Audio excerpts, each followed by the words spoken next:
नमामि रामं रघुवंशनाथम। ये वीडियो अब तक के मेरे बने हुए वीडियो से सबसे ही ज़्यादा महत्वपूर्ण है और मैंने कभी ये नहीं कहा है कि आप इसको सब्सक्राइब करें, लाइक करें और भेजें, लेकिन मैं इस वीडियो में कह रहा हूँ कि आप मेरे इस चैनल को सब्सक्राइब करें, लाइक करें और अपने मित्रों को भी दिखाएं, क्योंकि ये वीडियो है मानव जात के कलंक की कहानी कह रहा है। हमारे नवजात बच्चे जब उनको ढंग से भोजन नहीं मिलता है तो किन किन बीमारियों के शिकार हो जाते हैं और उनका चेहरा कैसा नज़र आता है, ये इस वीडियो में दिखाया गया है। ये वीडियो एक प्रांत, एक देश, एक क्षेत्र का नहीं है, बल्कि पूरी मानवता का वीडियो है। पूरा मानव समाज इस रोग से ग्रसित है और ख़ास करके छोटे बच्चे जिन्होंने दुनिया में भी कुछ नहीं देखा है, वो जन्म लेते ही भूखमरी के शिकार हो जाते हैं। उनको ढंग से भोजन नहीं मिल पाता है और उनके शरीर में भोजन का अभाव हो जाता है, कैलोरीज का अभाव हो जाता है, जिसको कि कहते हैं प्रोटीन एनर्जी माल न्यूट्रिशन, मरासमस। प्रोटीन एनर्जी माल न्यूट्रिशन को हम बोलते हैं मरासमस। और जब सिर्फ प्रोटीन की डेफिशिएंसी होती है, दाल, दूध, दही, पनीर, मीट, मछली की जब डेफिशिएंसी होती है तो उसको हम कहते हैं क्वाशोरकर। और जब इन दोनों के बीच में पेशेंट रहता है तो मरस्मिक क्वाशोरकर भी कहते हैं। इन दोनों को अलग अलग करना थोड़ा कठिन है। अक्सर दोनों एक साथ मिलते हैं, मरस्मस भी मिलता है और क्वाशोरकर भी साथ में रहता है, लेकिन छोटे नवजात बच्चे अक्सर मरस्मस के शिकार हो जाते हैं। मरस्मस माने इनको खाने में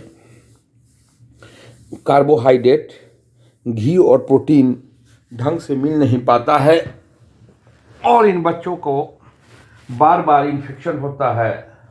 वो इन्फेक्शन के चलते इनकी स्किन में भी ड्राइनेस आ जाती है, इनको बार बार लूज मोशन का शिकार होना पड़ता है, रेस्पिरेटरी ट्रैक्ट इन्फेक्शंस होते हैं। तो आप कैसे पहचानोगे कि आपके अगल बगल में बच्चे मरस्मस के शिकार हो गए हैं? मरस्मस के शिकार बच्चों में अक्सर उनका चमड़ा झूल जाता है, देह फूला हुआ नहीं रहता है, बार बार लूज मोशन होता है, बार बार रेस्पिरेटरी ट्रैक्ट इन्फेक्शंस होते हैं और दूर से देखने से ही बच्चा लगता है कि इसका प्रॉपर फीडिंग नहीं हुआ है। ये 1 साल 1.5 साल तक के बच्चों में अक्सर पाया गया है, जब उनकी माँ ढंग से दूध नहीं पिला पाती है गरीबी की वजह से, या चावल दाल खिचड़ी या घी या पोटैटोज़ या फ्रूट्स वेजिटेबल्स नहीं दे पाती है, न्यूट्रिएंट्स का उनके भोजन में अभाव हो जाता है, तो ऐसे बच्चे मैरेस्मेरिक बच्चे कहलाते हैं। आप इस बच्ची को देख रहे हैं, आप कल्पना कीजिए कि इस बच्ची को क्या हुआ है। इस बच्ची को प्रोटीन एनर्जी माल न्यूट्रिशन है। इस बच्ची को प्रोटीन एनर्जी माल न्यूट्रिशन है। इसके फॉन्टेनली सब निकल गए हैं, आगे का कपार निकल गया है, देखिए हड्डियां निकल गई हैं, देह पे मांस नहीं है। इस बच्चे को भी यही हुआ है। ये सारे बच्चे मरस्मेरिक बच्चे हैं। क्वाशोरकर में देह फूल जाता है, लेकिन मरस्मेरिक बच्चे में ये प्रोटीन एनर्जी माल न्यूट्रिशन, न इनको प्रोटीन मिला और न इनको कार्बोहाइड्रेट मिला, दोनों नहीं मिला है।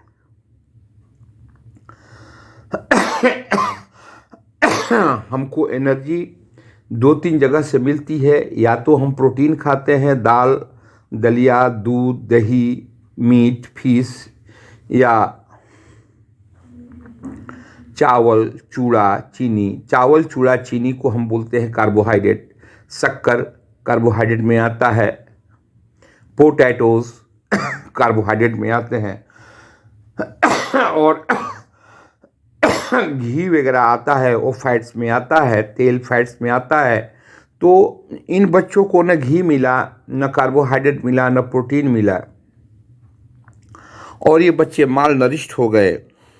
माल नरिश्ड होने की वजह से इन बच्चों का चेहरा देखें हैं झुला हुआ नज़र आता है, हड्डियां नज़र आती हैं, और इन बच्चों में का वेट लॉस्ट होता है, उम्र के हिसाब से वज़न नहीं होता है, इनका ग्रोथ प्रभावित हो जाता है, और ड्राई स्किन और आइज़ होती हैं, बार बार डायरिया होता है, इनकी इम्यूनिटी कम आती है। दूध अगर आप पिलाएंगे तो दूध ये बर्दाश्त नहीं करेंगे, उसको लैक्टोज इंटॉलरेंस कहते हैं। विटामिन डी के कमी की वजह से इनको रिकेट होता है, और आयरन के कमी की वजह से इनमें एनीमिया भी होता है। इनकी इम्यूनिटी कम्प्रोमाइज्ड हो जाती है, यानी कम हो जाती है, और बार बार इनको रेस्पिरेटरी इन्फेक्शंस हो जाते हैं। इनकी सोचने की क्षमता भी कम हो जाती है, इंटेलेक्चुअलिटी जो होती है इसमें कॉम्प्रोमाइज़ हो जाती है, जिसको कि इंटेलेक्चुअल डिसऑर्डर कहते हैं। ब्रेन फंक्शन भी कम हो जाता है। आप ध्यान से देखें, इन बच्चों में बहुत सारे सिम्टम्स और साइंस आपको मिल रहे हैं जो कि आप एब्जॉर्ब कर सकते हैं। और क्वाशोरकर के बच्चे में स्किन जो है, स्किन के नीचे फैट रहता है, लेकिन उसमें प्रोटीन की डेफिशिएंसी होती है। क्वाशोरकर के बच्चों में प्रोटीन की डेफिशिएंसी होती है, और मारस्मेरिक बच्चे में प्रोटीन एनर्जी मालन्यूट्रिशन, माने प्रोटीन की तो डेफिशिएंसी होती ही है, उसके साथ साथ उस बच्चे में कार्बोहाइड्रेट और फैट की भी डेफिशिएंसी होती है, विटामिन्स की भी डेफिशिएंसी होती है। न्यूट्रिशनल एलिमेंट्स हमारे जितने हैं उनकी डेफिशिएंसी मारस्मेरिक बच्चे में मिलता है। ये साउथ एशिया और अफ्रीकन कंट्रीज़ में ये डिजीज़ बहुत ज़्यादा मिलता है, जहाँ बच्चों को जन्म लेते ही गरीबी का सामना करना पड़ता है। माता पिता उसको सही ढंग से पोषण दे नहीं पाते हैं, और ऐसे बच्चों की संख्या बढ़ती जाती है। इस बात को आपको ध्यान रखना होगा कि आपके बच्चे को प्रॉपर ढंग से विटामिन्स, मिनरल्स, कार्बोहाइड्रेट्स, प्रोटीन और फैट मिल रहा है कि नहीं मिल रहा है। स्मैश्ड पोटैटो, खिचड़ी, दही, पनीर और ग्राउंड नट का आटा भी आपको काफ़ी हद तक इसमें मदद कर सकता है। बच्चों को खिचड़ी बना करके आप उसमें हरी पत्तियां डाल करके खिचड़ी बना करके दाल के साथ दें। दाल देने से उनकी प्रोटीन डेफिशिएंसी हम पूरा कर सकते हैं। मछली और मीट भी अगर आप दे सकते हैं तो दें, और नहीं तो दाल, दूध, दलिया, ये सब हमें बच्चों को खिलाना चाहिए, इससे कि हम माल